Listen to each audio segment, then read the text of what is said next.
ourselves having a prompt to turn towards him. On Sunday, yesterday, it launched today, but on Sunday I did an interview with Derek and Thomas Wynn and Shauna Roberts in our Catalyst ministry. And we were talking about how college students deal with stress and COVID-19 and all the things. And I went on as a faculty guest from a faculty perspective to say things that your teachers might not tell you, but I could totally tell you from a faculty perspective.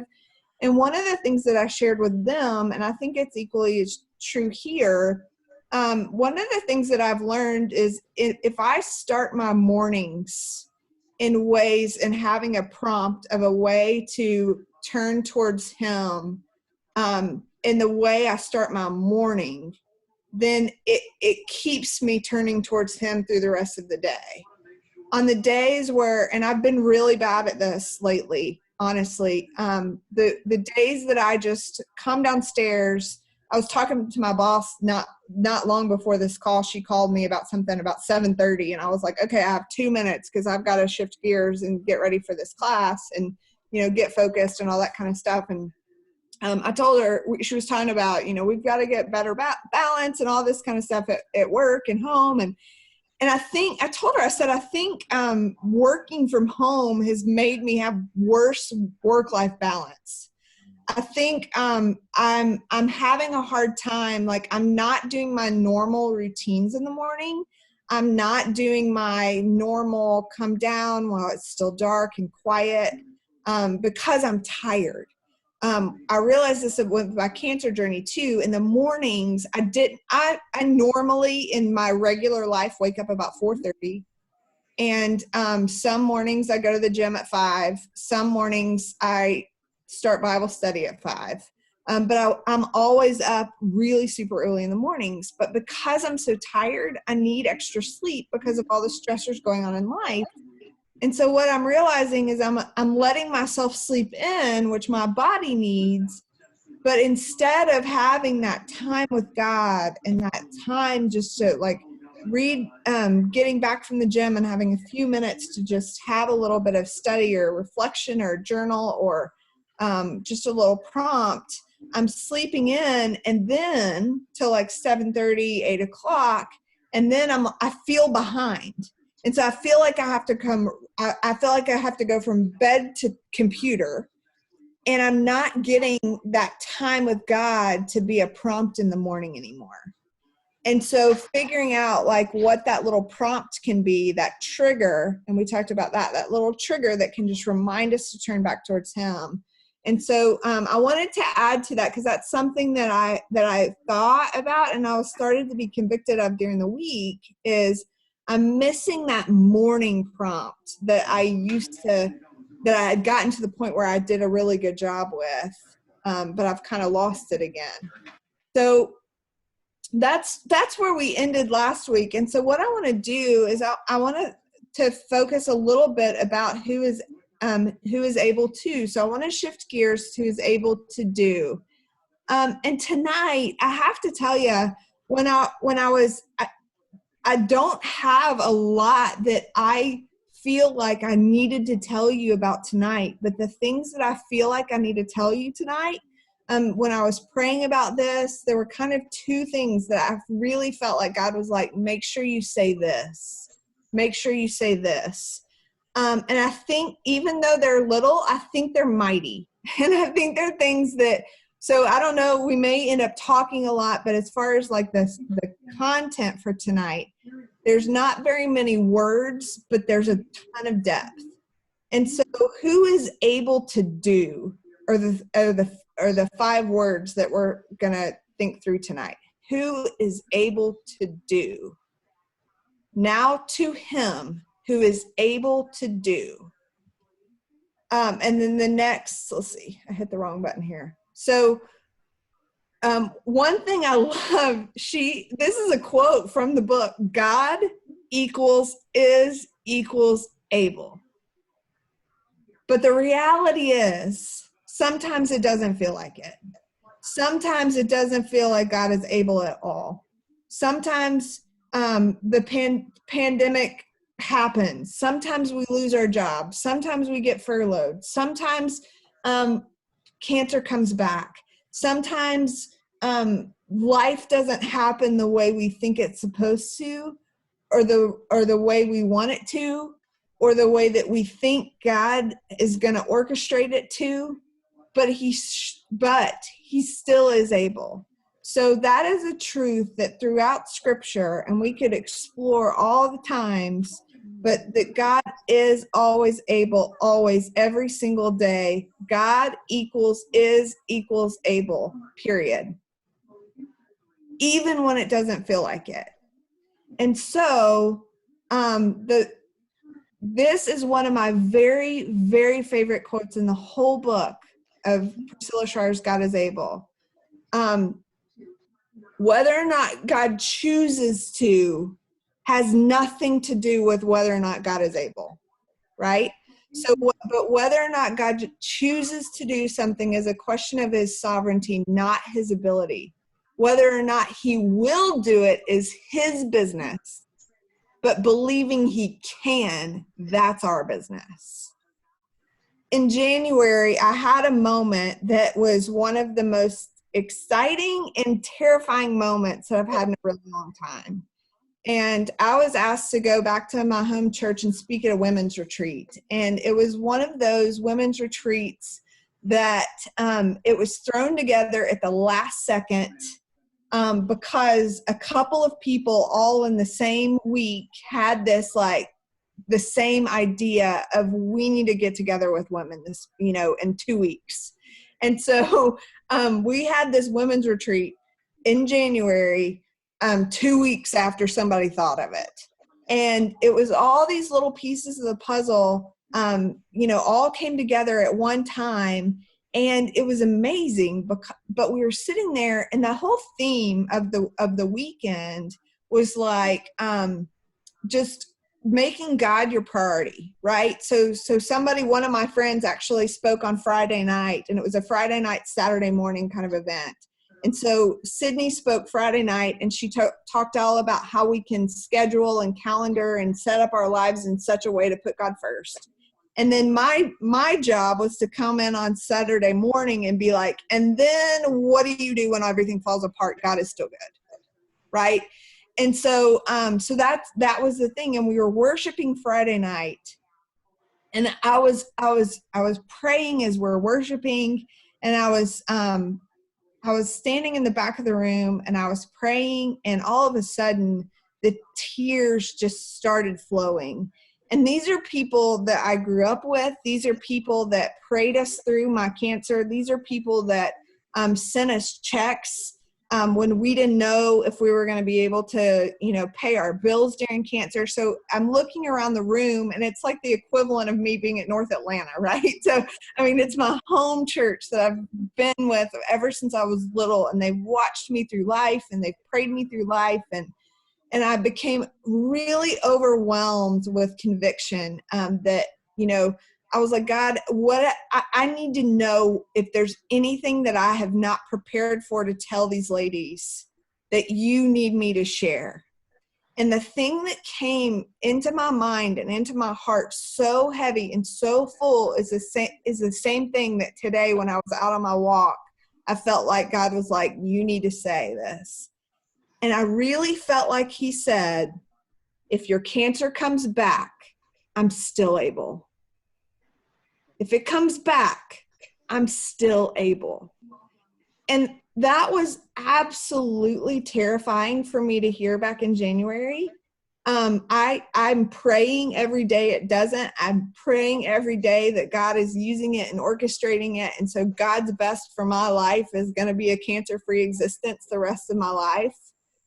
But when Mark and I were out on our walk this afternoon, and I was just like, Mark, I really feel like God's reminding me again today that if your cancer comes back, I'm still able. And I wanted to prep you before I say that on the internet in class, because that is kind of an emotional thing to hear. And he said, Laura, that's never been a question. Of course he's still able, even if he chooses not to. And so what I want us to think about tonight, and what I want us to talk about a little bit tonight, is sometimes we in our minds and in our brains get the idea that sometimes now seems better. You know, sometimes if God just fixes this now, it seems like it should be better. But one of the other quotes that I love from this book that Priscilla reminded me of, but now is not better if the now solution doesn't come with God-sized benefits. Sometimes we rush solutions to get an answer now, and we miss out on the promises. We miss out on the benefits. We miss out on the blessings of later. And one of the things that I can definitely speak to this about is my journey with I was single until I was 35, and I wanted, if you knew me in high school, and a couple of you did, I wanted a boyfriend and a husband so bad I couldn't hardly stand it, and I rarely dated anybody. And I remember thinking so badly, like, I mean, God, I'm in college now, I'm in graduate school now, I'm 20 now, I'm 25 now, I'm 30 now, I'm 31, I'm 32, I'm 33. You know, there are all these, like, now is the perfect time. I have my finances in order, I've got my life in order, I've got everything in order, I am ready, and now is the time. And then when I did meet Mark at 35, and we put pieces together and realized if God would have said yes early, or if I would have forced things earlier, or if the timing would have been earlier, it wouldn't have been the right timing for multiple reasons. But it was in God's timing, with the God full-blown blessings benefit package, is when things worked out. And so we don't know what that looks like. I said the very first night that God's already working. You know, now he's already doing things, but sometimes we're not privy to those things until it's time to be privy to them. So one of the things that I wanted to come back to is that idea of trust. Our job is to trust that he can do it. Our job is to trust him. And one of the things, and this is the second thing that I really felt like I needed to talk about tonight, is when I was going through my high school version and my college version of being single, one of the things that that God really reminded me of over and over and over and over is, I am your treasure. I'm not your treasure chest. So I treated God a lot of times like my treasure chest. So I went to him because I was expecting to get what I wanted. I went to him because I was expecting he was going to answer right now. And what I realized was when I shifted the gears, and when I shifted to him being my treasure, my trust in him increased, because I quit worrying about the now. And I started realizing how he truly was working in the now to work through things that his answer was not right now, if that makes sense. And so those were kind of two of the things that I really felt like I needed to share tonight. And I know I want to take a stop for a second, because I've seen some things pop up on the screen here, but I couldn't see what they were. So I wanted to comment and I see it's Phil. So, or Philip Woody. So thank you so much for mentioning your experience with God and Evan and his injury back in 2001, and all the blessings that you've received. And we've talked about that a little bit just in passing. And I feel the same way about some of my cancer experience. And this actually ties in so well. So what I want to do, I'm going to stop the screen share for a few minutes. And what I want to do is, over the next little bit of time, is I think we all have those stories of how we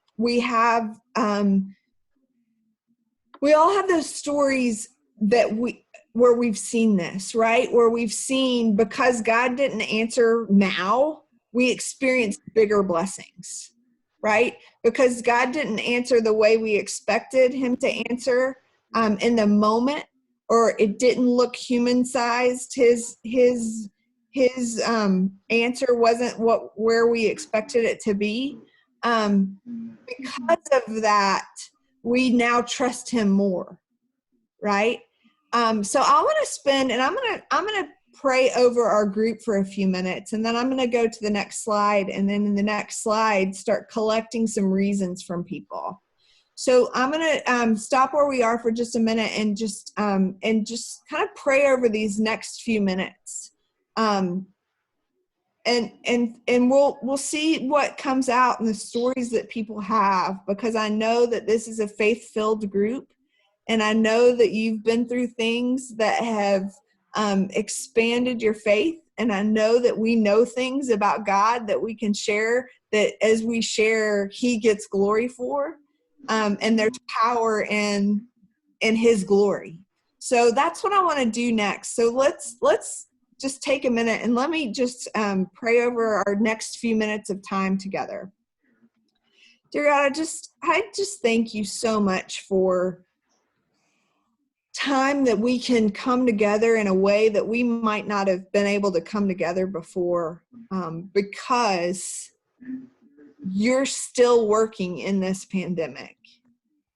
I thank you so much for times that you have not answered us in the way that we expected you to, or you've not answered us in the way that we wanted you to in the moment, that later we really realized that your answer was much bigger than what we could have dreamed or even known to want for our own lives back in the moment.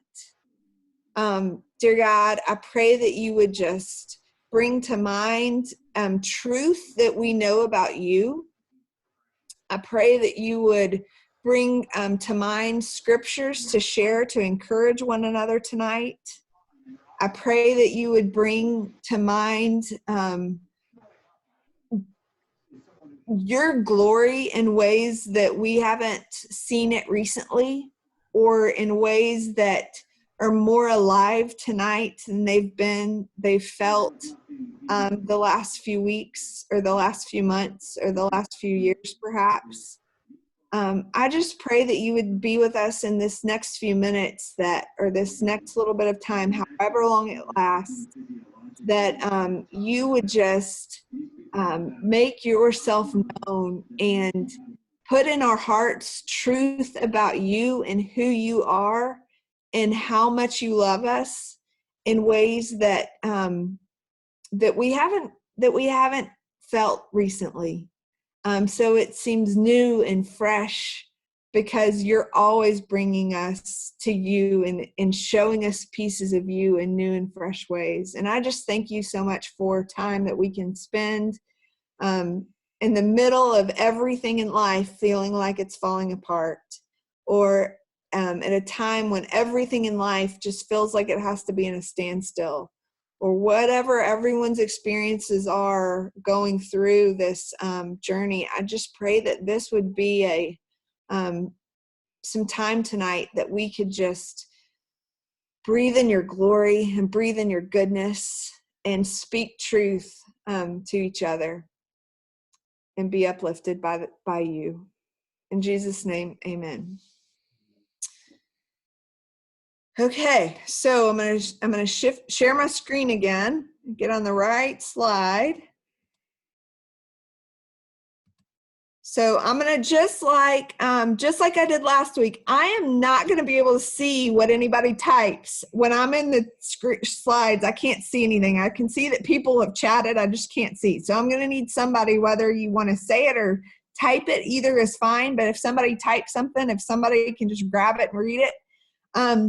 I wanted us to just start putting all the reasons why we can trust God on a list. And so for whatever reason, it's not letting me type this. So I'm going to go back to the home screen here and do a new text box, and we can just fix that right here.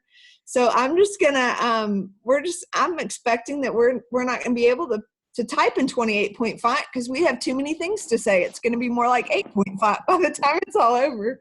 But if y'all just start sharing things, just little things, big things, it doesn't matter. But why do we know we can trust God?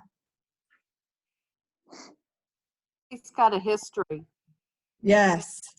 Sometimes when I'm wondering about, okay, I'm kind of worried about this or that or how something might work out, all I have to do is look at the past, just the past few years particularly, and I can say, oh my goodness, I can't believe how God took care of me this time and this time and this time and kept providing and worked things out beyond what I could have asked or imagined. And Yeah.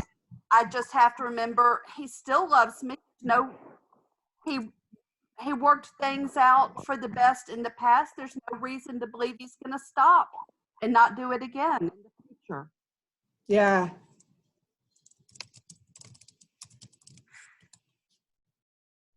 Oh, Karen, I think if Karen's talking, you're on mute. I see your lips moving. I can see a couple of people and you're one of them. I was. I said one of my favorite verses is Romans 8:28 that says that all things work together for good. That's always been, my grandmother used to quote that to me, and it's kind of been a theme verse for me in all of my life, in all of the things that have happened that I didn't plan for to happen, like getting divorced. And so, but looking back now, I see how that things did work for good, and he's provided that for me. So I think it's that promise of all things working together for good if we trust him and love him. Mm-hmm. And Psalm 84:11 is another one, right? No good thing he withholds from us, you know? So that same Psalm 84:11, basically he withholds no good. I mean, yeah, he withholds no good thing. So is that right? I think so. I'd have to look that one up.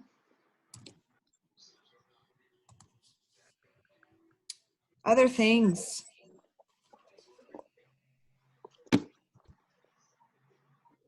I really like James 1. Okay.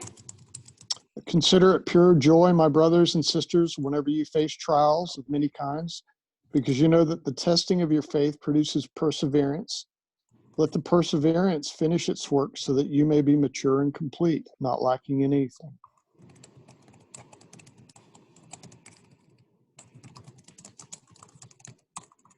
Yes. Think about it. I love the way that he prepares me, like he prepared you today in such a personal way.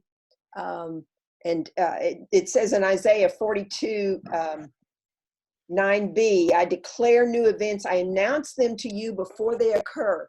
He prepares us in a way that no one would have known, but he has already prepared my heart. And so I'll go anywhere with him. Mm-hmm. Yeah. I'll jump in and share a little thing again about that. One of the things, so if you followed my cancer journey, every week during chemo, and even when I still go to oncology appointments for checkups every 8 weeks, I dress up in anti-cancer related themes. So I've had, or things along those lines. So we've sailed away from cancer. I've tackled that chemo. I've all dressed up and all dressed up to chemo we go. I mean, all kinds of things, and little themes that we've done. And people have consistently asked me, how in the world did you think of those things? And I'm like, y'all, God just gave me all these ideas. Like every week I'm like, oh my goodness, what am I going to do? And God's just like, this is it. And here's who you need. Like that whole preparing us thing that Janet just talked about, I think I never didn't have another idea. And because God just kept giving them to me. I just felt like it's just, well, God just keeps giving me all these cancer themes, anti-cancer themes. So I'm just going to keep dressing up because that's what I needed in order to bless others in the journey, you know? So I love that, preparing us. And I love that scripture that I've seen that before in a way that comes to mind. Well, and I also think that sometimes we want to turn to humans for answers. And I was just looking at this psalm today in Psalm 60, verse 11. It says, give us help against the enemy. Human help is worthless. With God, we will triumph. He's the one who will trample our adversaries. So it's God that we need to trust, not human. Yes. Yeah. I love that. That reminds me of another day. I was really, before I knew that the chemo was working, I still could feel my tumor. It was still very much present. I didn't know if chemo was working or not. And I woke up early in the morning, 4:30. I woke up early in the morning and I just really felt, I really felt doubt. And I prayed that morning, God, just help me today to know that this is working. You know, help me to know that this is working. And we had a fire the night before. It was in January, and we had a fire the night before. And whenever my tumor would shrink, it burned. Like I could feel it burning. So after chemo, a couple of days, it would burn. And so, I loved the feeling of that burning, right? So that I always equated that with the chemo working. And I waited for it and I watched for it every week. And it rarely happened except for right after chemo, so those couple of days. And this was like a week after chemo. And I remember we'd had a fire the night before, and I was downstairs, and it was 4:30 in the morning, and I was in the same room as our fireplace, and I heard crackling, like the logs, like embers crackling. And I was like, surely that's not what I heard. And so I went over. At the time I was doing a 5:00 Wednesday morning yoga class at a friend's house, and a bunch of us we couldn't find a 5:00 yoga studio that was open. So a bunch of us found a yoga teacher who would teach us at 5, and all went together. And I didn't have enough energy for yoga, but I needed like that. The breathing and stuff like that was good. And so I took yoga naps Wednesday mornings at 5:00, and I was walking through the family's yard that we had yoga in their yard, and I was walking through, and they had a fire the night before in their fire pit, and there were glowing embers from the night before still in their fire pit that I had to walk behind. And I was like, okay, God, I'm listening, I'm paying attention. And when I got to the little yoga class, I fell asleep. And when I woke up from the time, and they were like, Laura, we're done, wake up. I woke up, and I had the words that were in my mind was, you don't trust me. I mean, you're not doubting me. You're doubting science. I'm faithful. Science sometimes will fail you. And so it was one of those things where it's okay that you're doubting. It's okay that you're struggling with that. But some trust in chariots, but we trust in the name of the Lord our God was the song of the day that day. And it's exactly what you're saying, Debbie. You know, human help. Chemo sometimes works, but sometimes it doesn't. You know, radiation sometimes works, sometimes it doesn't. Surgery will sometimes work, sometimes it doesn't. You know, Mark always says there's a reason why we practice medicine. Sometimes it works, sometimes it doesn't, even with the best doctors. But God will trample, you know. I love that. I love that. Thank you.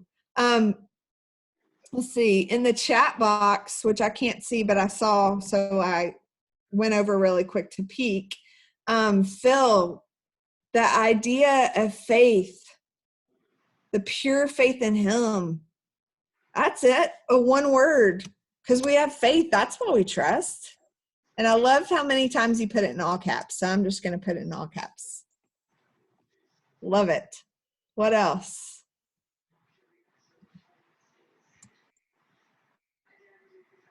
If somebody's trying to say something, I can't see you because you're not in my 4 people that I can see at the top of the screen. Hey Laura, this is Susan. I was gonna say, I think one of the reasons I trust God is just him being able to do for me like what humans can't. Kind of a little bit Okay. like what Debbie was saying, but just experiencing him doing things for me that I couldn't have done for myself and that someone else couldn't have done.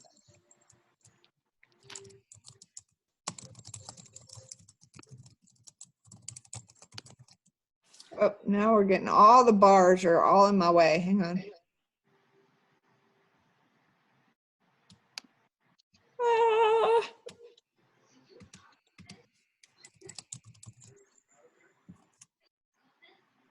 What else?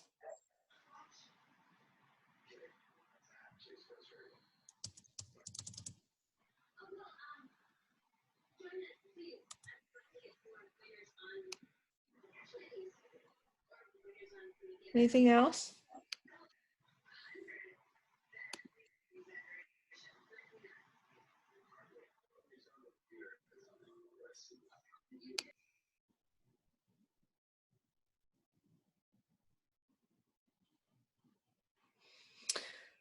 So one of the things that when I had forgotten when I was reading through this and I was reading back through it again, one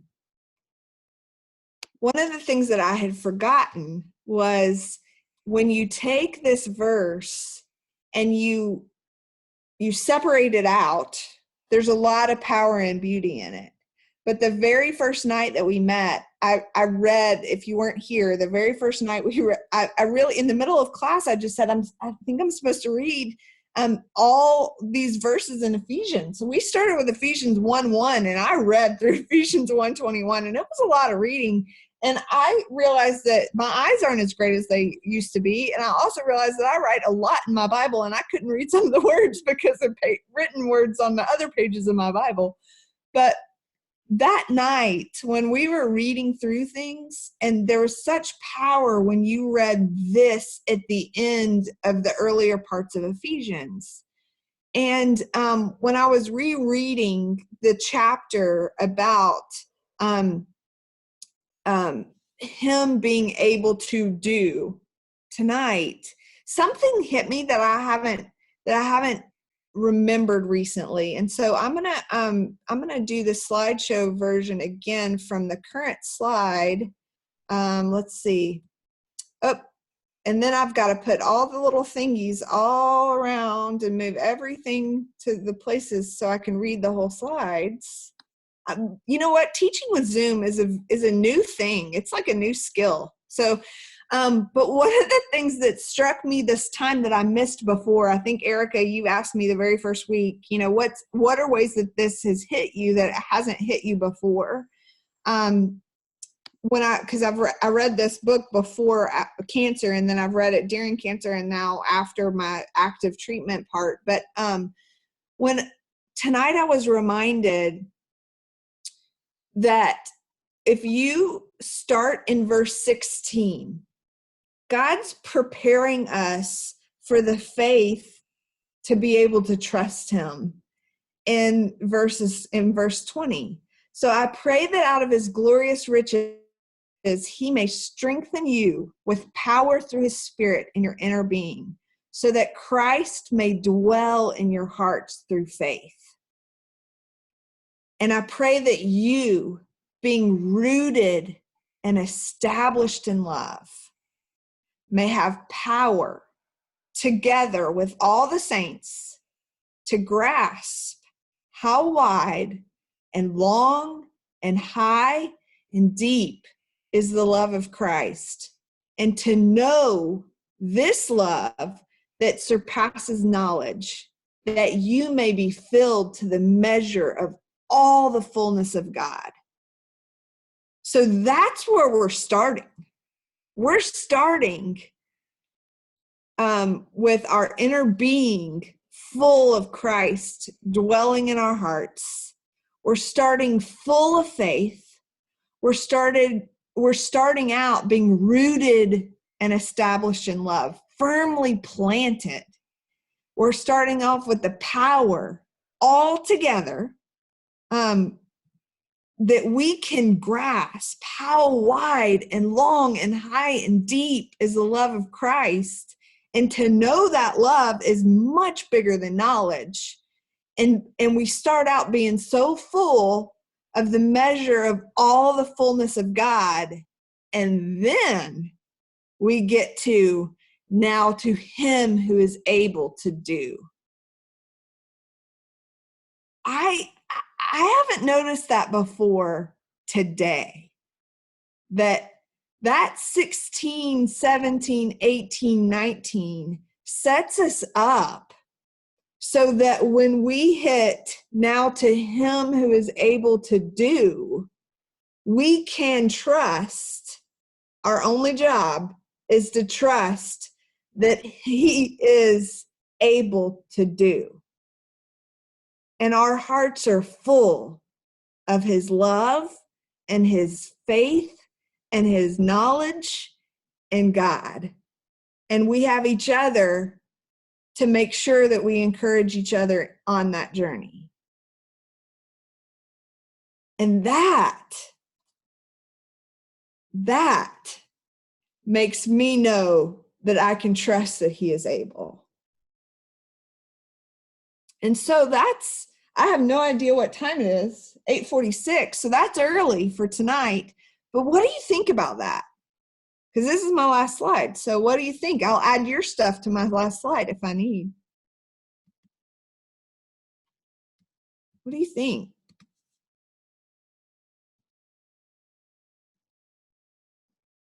Well, everybody's quiet tonight. 3 new message. Keep going. Okay. I'm just kidding. This is Joe. Can you hear me? Yes. Welcome, Joe. I just thought I would point out an interesting response that Jesus gives in the book of John. Okay. When the Pharisees come to him and they ask him, about work. Well, what is the sort of work that God expects us to do? And Jesus gives an interesting response. He says it is to trust in me. It's to believe in me, have confidence in what I'm able to do. So I think that fits in nicely with what you're talking about. Yes. And he tells us to approach his throne in confidence.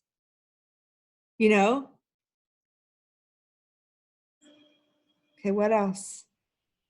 Without faith, it's impossible to please him. Right.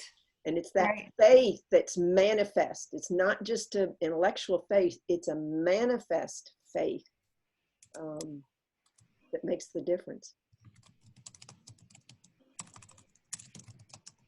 I'm typing out what you're saying. You can't see me because I haven't moved my screen back to sharing the slides, but I'm writing on the whiteboard. I'll show you in just a second.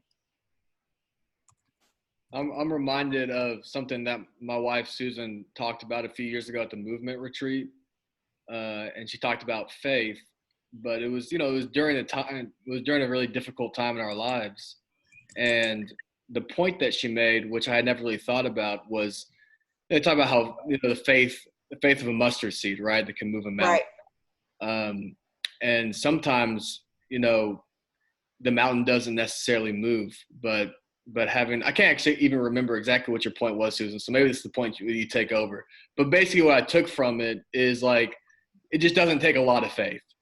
Just a little bit, sometimes just a little bit of faith, because there's been seasons where I just haven't had a lot of faith in those really dark times.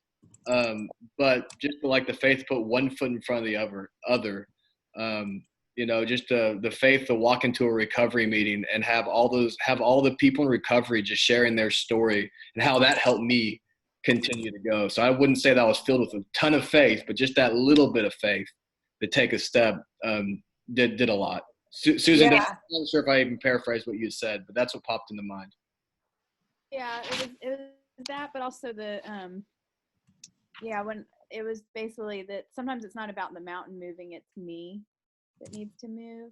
And realizing when I shared that at the movement retreat, like I read that verse after Stephanie Viverberg sent it to me right before our boys' court date, and it wasn't the outcome we were hoping and praying for. But I read that verse with like new eyes during that season, and I'm like, somehow I missed that the subject of that was not the mountain, it was me, and to go back and look at that scripture and be like, wow, he's not, everybody kind of uses it as like this inspirational, like you can have a faith that can move mountains, and it's like, but the point is not really the mountain, it's the point is me and my faith, and do I trust God? It's not about the mountain moving. And so I just, so that was, so part of it was, yes, the size of that it's not a lot of faith. That was the point I was trying to make. I just forgot it. It was too good. It was too good, and it wasn't my thought, and I just, so thank you, Susan. You're welcome.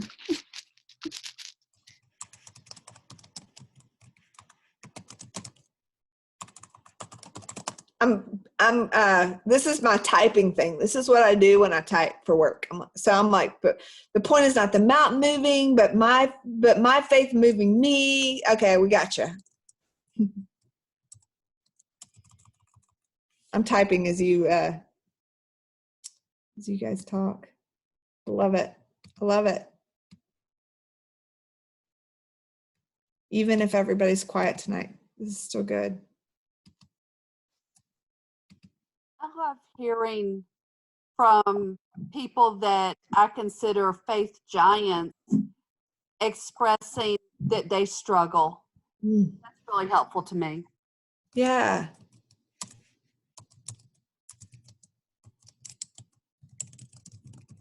Jesus struggled. Yeah. Father, let this cup pass from me.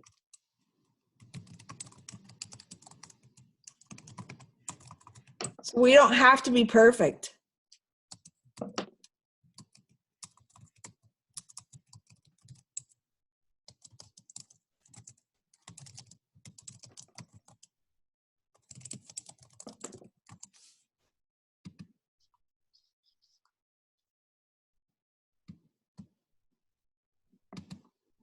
This is what I've typed since I shared my screen last.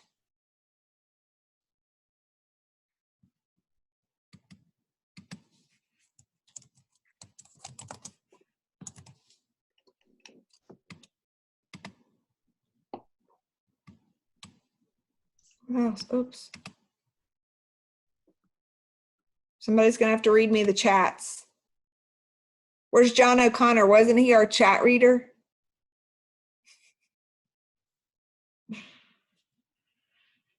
Oh, goodness. It's just encouraging it's so encouraging to me to be reminded that, that God loves us so much that he doesn't want us to miss out on anything good. So sometimes he tells us not now. And so I love that, that God is not going to allow us to have something that's meh when what he'll allow us, because sometimes we force our own way, right? So sometimes we force our own way into to getting the answer that we want right now. And the result is that we miss what he has planned for us better.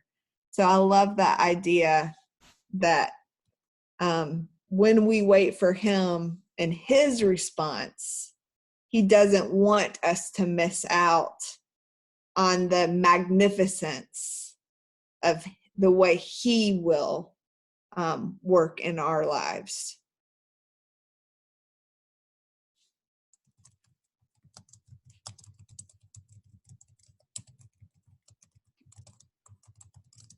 Laura, I do think it's also, though, important to remember that, like, it's okay to to be in those places of pain and to cry out to God, and Absolutely. to just be in that deep grief, and that to lament. And so I think it's also important, to always remember that in this, knowing that God ultimately can be trusted, and ultimately His plan is good.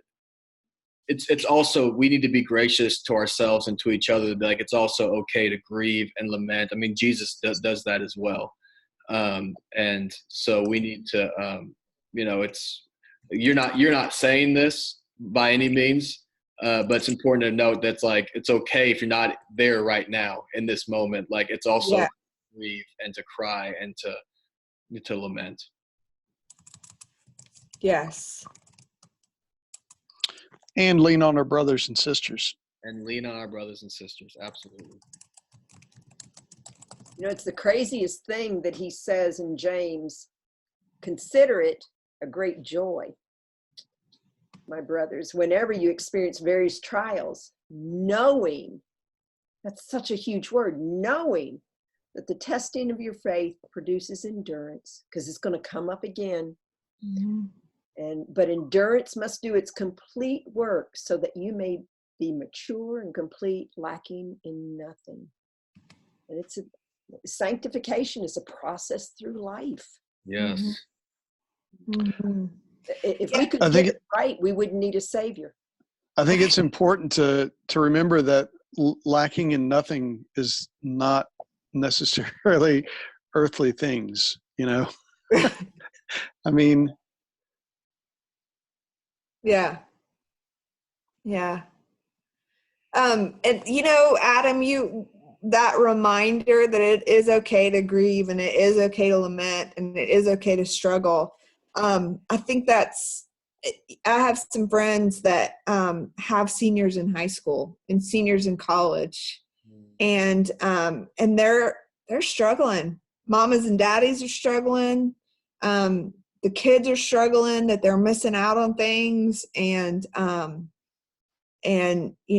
students of mine that I was talking to somebody today, and she was super excited about graduation on August the 9th, because they've moved it from May to August. And you start thinking about, we're making a reservation for 17,000 people to be in one room in August. It's too soon, right? So it's like, I hate to tell you, sister, but you're not having graduation in August either. It's great you're excited about it, but that's real, and that's hard, and it is a loss. And there are things that we've all experienced, either in this moment or it's hard being told, and that the answer is no.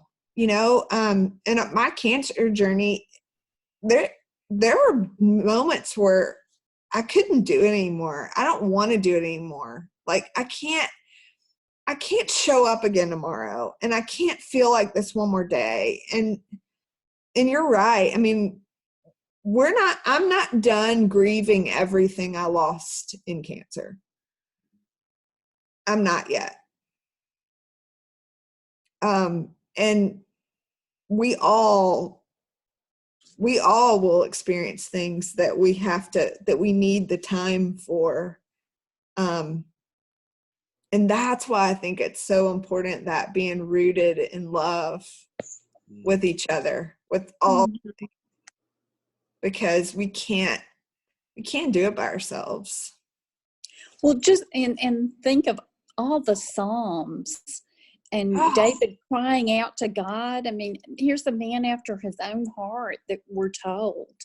And, he says over and over again, help me, and crying out in pain. Right. And where are you? Where are you, God?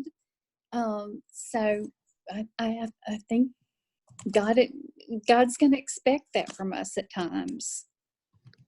Yeah. That feeling of helplessness. Absolutely. Absolutely.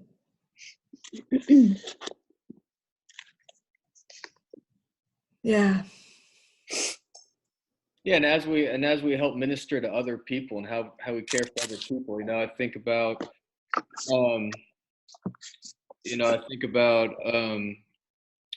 Oh, I'm going blank on his name. I'm going blank on his name. God took away his whole family and his friends. Job. Job, thank you. And thank you. And I got you. thank you. And his friends at first are thinking it's because he's lost faith and God's Mhm. punishing him. And God's like, no, you got it wrong. And so it's important to remember that as we minister to people. Yeah. To be gracious to them and to lead with empathy and Yeah. Mhm. not jump to the faith call all the time. Mhm. Yeah. And it's so interesting to me because there have been times in my life where I realized pretty quickly afterwards why the answer was no. Mm. And then there have been times in my life where it took decades to learn why the answer is no. And I think just having the patience to wait for the whole story to play out is really hard.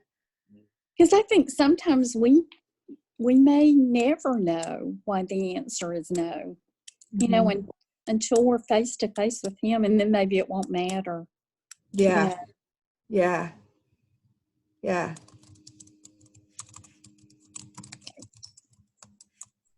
Yeah, absolutely.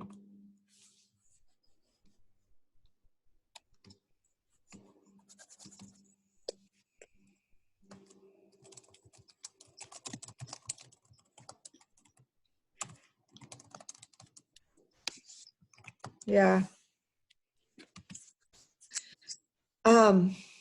Well, if there's anybody, I don't want to, we're probably about at time now. So I want to wrap this up. But at the same time, if there's anybody who has anything else they want to say, I really don't want to, cut it off too short. So, speak now, type now.